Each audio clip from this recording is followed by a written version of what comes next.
Time travel आज के दौर में पॉसिबल है? नहीं, मैं नहीं समझता टाइम ट्रेवल पॉसिबल है, लेकिन इसमें बहुत सी थ्योरीज हैं। टाइम ट्रेवल को पॉसिबल करने के लिए ना बहुत से फैक्टर्स को आपस में मिलना होगा। जैसे मिसाल के तौर पे पहला फैक्टर है कि आपको लाइट की स्पीड पे ट्रैवल करना होगा किसी भी इंसान को, हाँ।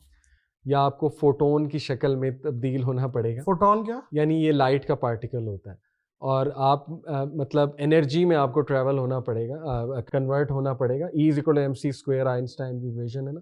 अभी हम मैटर हैं, मैटर यानी मादा, तो मादे को तवानाई में तक जो है ना वो बनना पड़ेगा, एनर्जी में बनना पड़ेगा, और लाइट की स्पीड पे जाना पड़ेगा। एक फैक्टर ये है। दूसरा फैक्टर जो है ना वो इसमें पैरेलल यूनिवर्सेस का आएगा कि हमारे पैरेलल और यूनिवर्सेस भी चल रही हैं। तीसरा फैक्टर इसमें स्पेस टाइम का आएगा कि एक चीज़ हमसे बहुत दूर है, जैसे ब्लैक होल है। ब्लैक होल की जो बाउंड्री है उसको इवेंट होराइजन कहते हैं।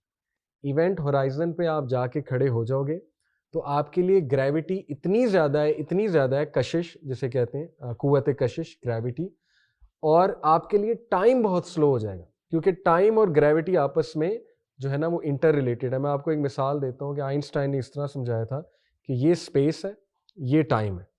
टाइम एक डायमेंशन है, ठीक है। ये स्पेस है, ये टाइम है, और ये यूं है आपस में, ठीक है। तो स्पेस और टाइम जो है ना वो जब आपस में एक हो जाता है तो सिंगुलैरिटी क्रिएट हो जाती है। ये जब एक हो गया, सिंगुलैरिटी जब क्रिएट होती है तो टाइम एग्जिस्ट ही नहीं करता, ना स्पेस एग्जिस्ट करती है ना टाइम एग्जिस्ट करता है। ब्लैक होल के अंदर सिंगुलैरिटी है, यानी ब्लैक होल ऐसी जगह है जहां ना टाइम है ना स्पेस है। और मैं आपको इंटरेस्टिंग बात बताऊं, जो बरज़ख है हदीस में जिसका जिक्र है, जहाँ रूहें जाती हैं, मैं ये नहीं कह रहा ब्लैक होल बरज़ख है, ये मैं एक इंटरेस्टिंग बात करने लगा हूँ, ऑडियंस ये ना समझे कि हम वो कह रहे हैं। लेकिन बरज़ख एक टाइमलेस जोन है, यानी आप सोचें ना, रूहें वहाँ क़यामत तक है और उनके लिए टाइम नहीं है। बल्कि रूहें जब दोबारा जिस्मों में डाली जाएंगी क़यामत वाले दिन, वो मुर्दा खड़ा होगा जिंदा होके, वो कहेगा मुझे मेरी नींद से किसने उठा दिया। उसको टाइम का पता ही नहीं होगा, वो कहेगा शायद मैं चंद घंटों के लिए सोया था, किसने, उसके लिए टाइम लॉस्ट हुआ हुआ है। तो ये देखिए ना, आप science is trying to catch up, religion Islam way above. कुरान, मतलब कुरान पे आप साइंस लगा ही नहीं सकते।